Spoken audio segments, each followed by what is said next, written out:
It was the day before our graduation.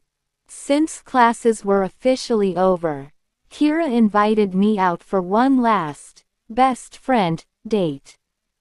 We went to the movies and then the arcade, trying to squeeze every second of joy out of our remaining time together. It was hilarious to watch her.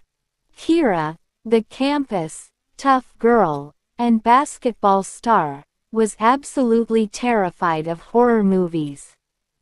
Every time a jump scare happened, she would scream and grab my arm, and I found myself laughing at her instead of being scared.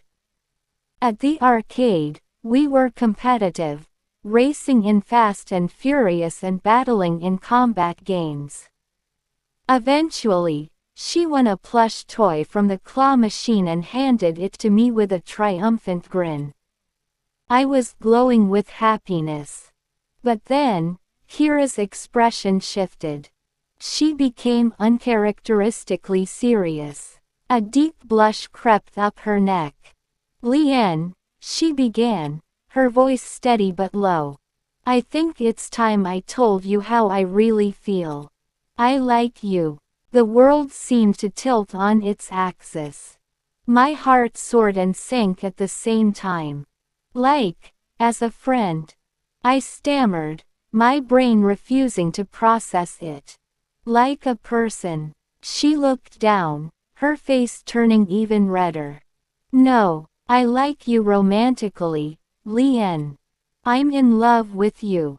It felt like a dream, but a terrifying one.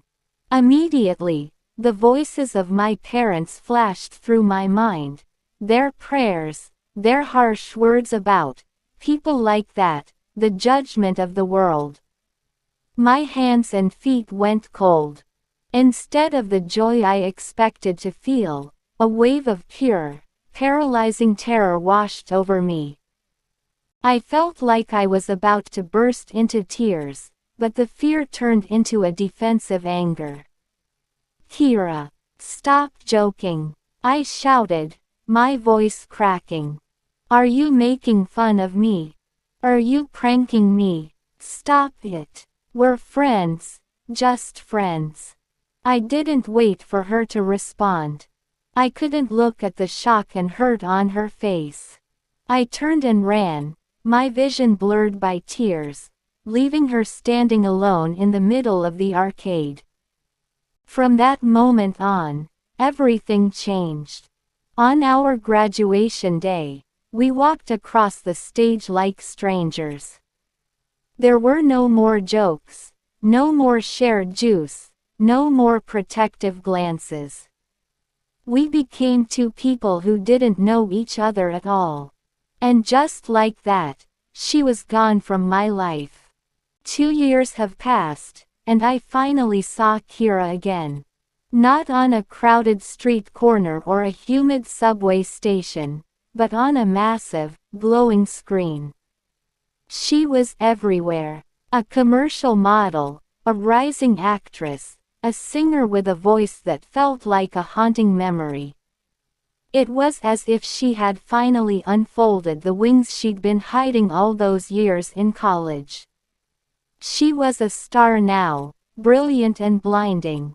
I was sitting in my cramped apartment, slurping instant noodles, when her face appeared on the TV. I froze, the noodles nearly falling from my mouth.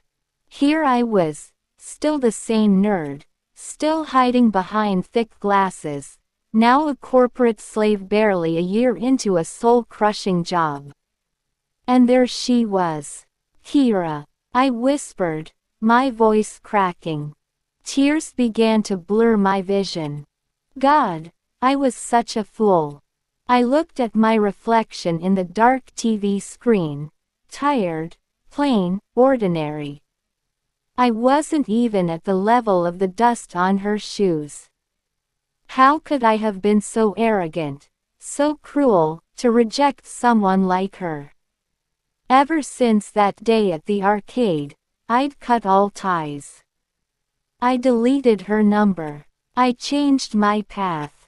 I let her believe that I hated her, that I found her love disgusting.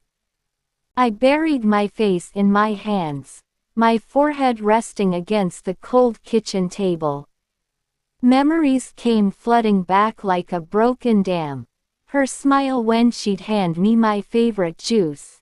The weight of her head on my shoulder when she had a fever. The way she ran through the rain just to bring me an umbrella. The way she stood up to everyone who ever made me feel small. I let my fear eat me alive. I chose the safety of my parents' approval over the warmth of her hand.